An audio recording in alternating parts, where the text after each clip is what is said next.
ഇവനൊരു ഹിന്ദിക്കാരൻ്റെ ലുക്ക്. ചേട്ടന് ഹിന്ദി അറിയോ? അയ്യോ ഇല്ല. കഷ്ടം, മീശം പഠിച്ചോണ്ട് നടക്കണ്ടല്ലോ. ബോംബെയിലെ പിച്ചക്കാർ വരെ നന്നിട്ട് ഹിന്ദി പറയില്ലോ. ബ്ലേഡ് കമ്പനിക്കാർക്ക് ലാഭം ഉണ്ടാക്കും.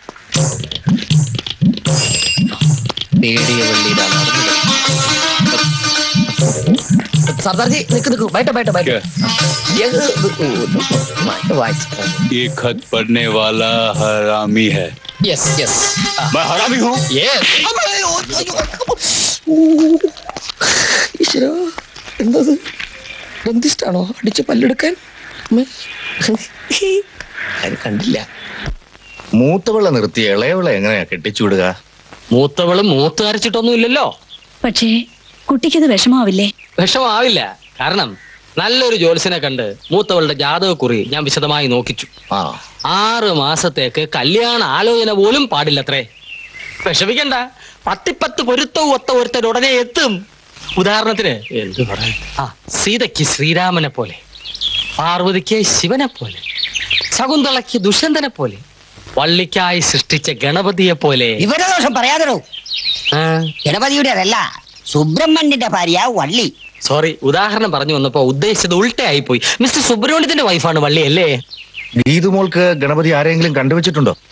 ഞാനല്ല, സാക്ഷാൽ ഈശ്വരൻ തന്നെ ഒരാളെ കണ്ടുവച്ചിട്ടുണ്ട്. ഓ, ആളാരാ? അത് പിന്നെ മടിക്കണ്ട, പറഞ്ഞോളൂ. ആളാരാ? അല്ല, അത് ഞാൻ പിന്നെ പറയാം. സുമുഖനാണ്, സുന്ദരനാണ്, സൽസ്വഭാവിയാണ്. തൽക്കാലം ഇത്രയും മാത്രം അറിഞ്ഞാൽ മതി. എന്താ തൊഴിൽ?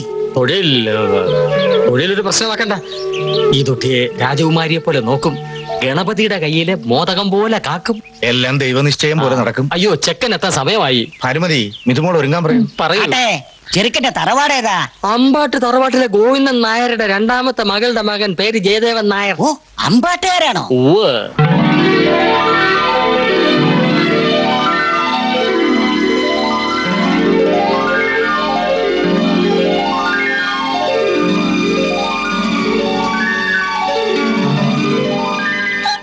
കുട്ടിക്ക് മലയാളം അറിയാമോന്ന് ചോദിച്ചു. അറിയാമെന്ന് ഞാൻ പറഞ്ഞു. ഹിന്ദി അറിയാമോന്ന് ചോദിച്ചു. അറിയാമെന്നും പറഞ്ഞു. എന്നായാലും നാട്ടിൽ സെറ്റിൽ ആവണ്ടേന്ന് കരുതി മക്കളെ 3 പേരെയും മലയാളം മീഡിയത്തിലാ പഠിപ്പിച്ചേ. +2 വരെ. ഇളയവളും മലയാളം മീഡിയത്തിലാ. കേട്ട് കാണും, ചെമ്പൂരിലെ ആദർശ വിദ്യാലയം. അറിയാം. ബോംബെയിൽ ജനിച്ചു വളർന്ന കുട്ടി ആയതുകൊണ്ട് ജയദേവൻ കൂടുതൽ താല്പര്യപ്പെട്ടിരിക്കുക. ജയദേവൻ ബോംബെയിൽ എവിടെയായിരുന്നു? നീരാവിയിൽ. നീരാവിയിലോ? ധാരാവി. ഓ, തെലുങ്കിൽ എങ്ങനെയാണോ പറയുന്നത്? ധാരാവിയിൽ ഏതാണ്ട് 8 വർഷം ഉണ്ടായിരുന്നു ഞാൻ. ഞങ്ങൾ കുർളയിലെ നെഹ്റു നഗറിൽ. മോൾ ഡിഗ്രി എടുത്തത് മാർട്ടിൻകയിലെ റുയ കോളേജിൽ. ആണോ? നല്ലോണം സ്ക്രീൻ ചെയ്തോണം, പിന്നെ കണ്ടില്ല കണ്ടില്ല എന്ന് പറയരുത്.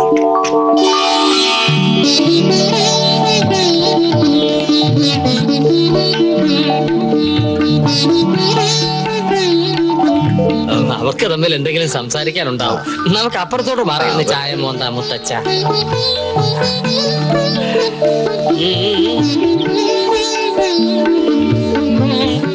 ഞാൻ ജയദേവൻ, ബോംബെയിലായിരുന്നു. ഇപ്പോ ഇവിടെ ടൗണിൽ ഒരു ട്രാവൽ ഏജൻസി നടത്തുന്നു. ഇനി എന്താ അറിയുന്നത്? ഇനി നമ്മുടെ ഭാഷയിൽ തന്നെ ആവാം അല്ലേ? ക്യാ തും മുझे പസന്ദ് കർത്തി? ബോംബെയിൽ വളർന്നിട്ട് എന്താ ഇത്ര നാണം? പറയൂ, എന്നെ ഇഷ്ടമായോ?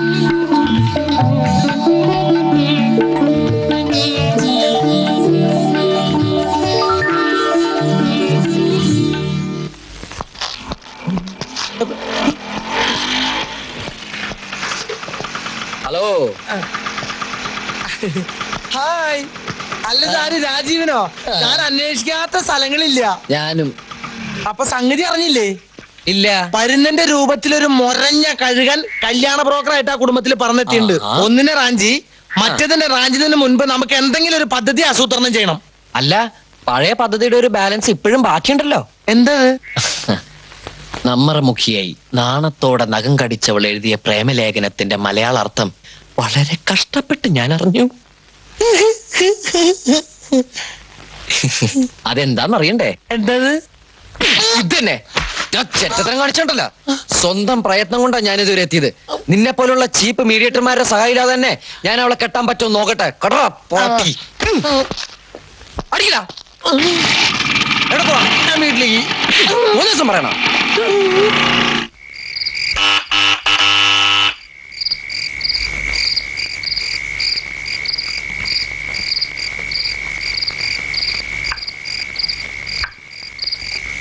ഞാൻ ഈ രാജീവ് കാമൻ. അറിയാം. എന്താ ഈ രാത്രിയില്? അങ്ങനെയൊന്നുമില്ല, മോനെ കൂടി ഒന്ന് വിളിക്കൂ, ഒരു പ്രധാന കാര്യം പറയാനുണ്ട്. ആ വന്നല്ലോ. അമ്മ എവിടെ? മമ്മി? അമ്മ മരിച്ചിട്ട് 15 കൊല്ലത്തിലേറെയായി. അയ്യോ ആ അമ്മയല്ല, സാറിന്റെ മിസ്സിസ്, ഭാര്യ, വൈഫ്. എന്തിനാ? പറയാം. രക്ഷിതാക്കളുടെ സാന്നിധ്യത്തിൽ വെച്ച് ഒരു പ്രധാന കാര്യം വളരെ സീരിയസ് ആയി സംസാരിക്കാനുണ്ട്. എന്താ കാര്യം? പറയാം. എല്ലാവരും ഉണ്ടല്ലോ. ആ സി, എന്നെ കൂടുതൽ പരിചയപ്പെടുത്തേണ്ട ആവശ്യമില്ലല്ലോ. പാൽ കച്ചവടമാണ് എന്റെ തൊഴിൽ. ഏകദേശം ഒരു 400 രൂപയ്ക്ക് മേൽ ഒരു ദിവസം ഞാൻ സമ്പാദിക്കുന്നുണ്ട്. എന്ന് വച്ചാൽ വളരെ മാന്യമായി ഒരു പെൺകുട്ടി എനിക്ക് പോറ്റാൻ പറ്റും. കറക്കാത്ത പാലിൽ കള്ളമില്ലെന്നാണല്ലോ. അതുപോലെ ഉള്ളം തുറന്ന് ഞാൻ പറയാ, ഇവിടുത്തെ ഈ കുട്ടിയെ എനിക്ക് ഇഷ്ടം.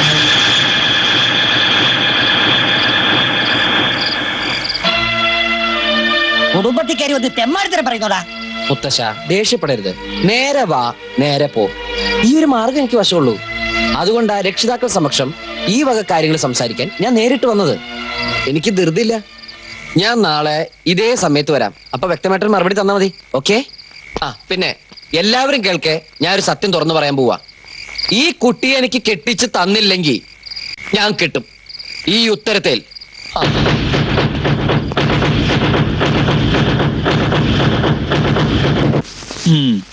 ഈയിടായിട്ട് പാലുകൂടി ഇത്തിരി കൂടുണ്ട്. വെളുക്കാനാ?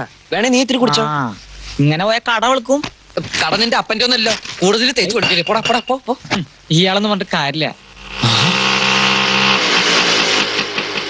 ബ്രോക്കർ ചേട്ടൻ വിവാഹത്തിന്റെ ആണിക്കല് നാക്കുകൊണ്ട് തറപ്പിക്കുകയും വാക്കുകൊണ്ട് പിഴുതെറുകയും ചെയ്യുന്ന ഡിപ്പാർട്ട്മെന്റ്. പിണക്കിക്കൂടാ, വെറുതെ ഒന്ന് സ്നേഹിച്ചു കളയാം. വലിയ ഗൗരവത്തിലാണല്ലോ. ഹായ് ഗണപതി ചേട്ടാ, എവിടെയായിരുന്നു ഇതുവരെ? എന്താ കഴിക്കാൻ വേണ്ടത്? Hot milk, cold milk, butter milk, lassi, cheese, മുട്ട, ബദാംഗീർ, Sharjah and bread butter jam. എന്താ കഴിച്ചോളൂട്ടോ, വിത്തൗട്ട് എനി ക്യാഷ്. എനിക്ക് വേണ്ടത് ഈ തല ചെത്തി അതിൽ സ്ട്രോ ഇട്ട് നിന്റെ ചോര ഞാൻ വലിച്ചു കുടിച്ചോളാം. അമ്മേ. അമ്മയുടെ വേണ്ട, നിന്റെ. എന്തിനെങ്ങനെ ഡ്രാക്കുളയുടെ പോലെ ഒരു ആഗ്രഹം? എടാ പാൽക്കാരാ, നട്ടപ്പാതിരാക്കി പ്രായമായ പെമ്പിള്ളവരുള്ള കുടുംബത്തിൽ കയറി ചെന്ന് ധവള വിപ്ലവം സൃഷ്ടിക്കാനാണോ നിന്റെ ഉദ്ദേശം? ധവള വിപ്ലവോ? താനിങ്ങോട്ട് വന്നേ.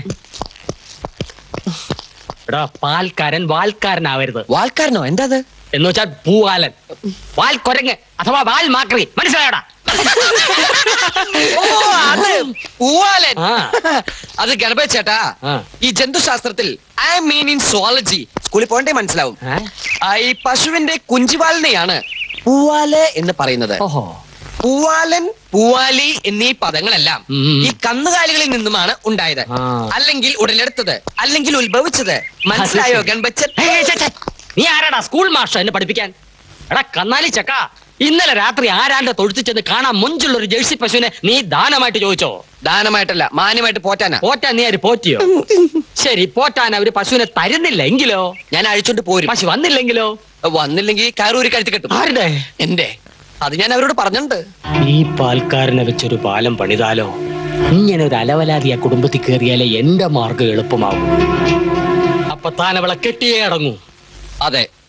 എങ്കിൽ താൻ ഞെട്ടരുത്, താൻ അവളെ കെട്ടും. ഇല്ലെങ്കിൽ ഞാൻ തന്നെ തട്ടും. ഗണപതി ചേട്ടാ, ആന കൊടുത്താൽ ആശ കൊടുക്കരുത്. ആശയല്ലടാ, പശുവാടാ. നീ മോഹിച്ച, നിന്നെ മോഹിപ്പിച്ച ആ ജേഴ്സി പശുവിനെ തന്നെ വാങ്ങിത്തരാമടാ. സത്യമാണ് ഗണപതി ചേട്ടാ? അതെ, സത്യമാണ്. ആ തറവാട്ടിൽ നീ കയറേണ്ടത് എന്റെയും കൂടി ഒരു ആവശ്യമാണ്. ചില സഹായങ്ങൾ എനിക്കും നീ ചെയ്തു തരേണ്ടി വരും.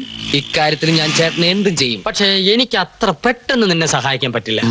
ഇന്ന് രാത്രി പറഞ്ഞ സമയത്തിന് തന്നെ നീ തറവാട്ടിലെത്തണം. ആ ഫാമിലിയുടെ മുമ്പ് വെച്ച് തിരുവട്ടാറിൽ നിന്നും വന്ന 3 തമിഴ് ഗുണ്ടമാർ നിന്നെ മൃഗീയമായി തല്ലിച്ചതയ്ക്കും. നിലവിളിക്കണ്ട, ഒരു ഷോ, തമാശ, ജസ്റ്റ് ഫോർ ഹൊറർ. നിനക്കൊന്നും സംഭവിക്കാതെ ഞാൻ നോക്കിക്കൊള്ളാം. എന്തിനാ എന്നെ തല്ലുന്നേ? തല്ല് കിട്ടേണ്ട പണിയല്ലടാ നീ കാണിച്ച്.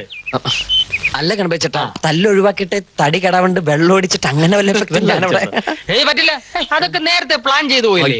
മാത്രമല്ല, ഒരു ഡബിൾ ഗെയിം കളിച്ചാലേ എനിക്ക് എന്റെ കരുക്കൾ നീക്കാൻ പറ്റുള്ളൂ. ഇതിലൊരു സത്യം ഞാൻ പറയാം. ഈ തല്ല് ഏറ്റവും കൂടുതൽ ഗുണം ചെയ്യുന്നത് നിനക്കാണ്. എനിക്കോ? അതെ, അവളിൽ നിന്നും കിട്ടുന്ന സിമ്പതി. പ്രേമത്തിൽ സിമ്പതിക്കുള്ള സ്ഥാനം എന്താണെന്ന് അറിയാവല്ലോ. അത് തല്ല് കിട്ടുമ്പോൾ തനിക്ക് മനസ്സിലാവും. ഹലോ, ആ സിമ്പതി മുറുകെ പിടിച്ച് കയറിയാൽ ഷോർട്ട് കട്ടിലൂടെ എളുപ്പം തനിക്ക് അവളുടെ ഹൃദയത്തിലെത്താം. എന്താ അത് പോരെ? മതി. ഹൃദയത്തിലെത്തുമ്പോഴും എനിക്ക് ജീവൻ ഉണ്ടാവണം. ഗണപതിക്ക് ജീവനുണ്ടെങ്കിൽ രാജീവനും ജീവനുണ്ടാവും. ചേട്ടാ.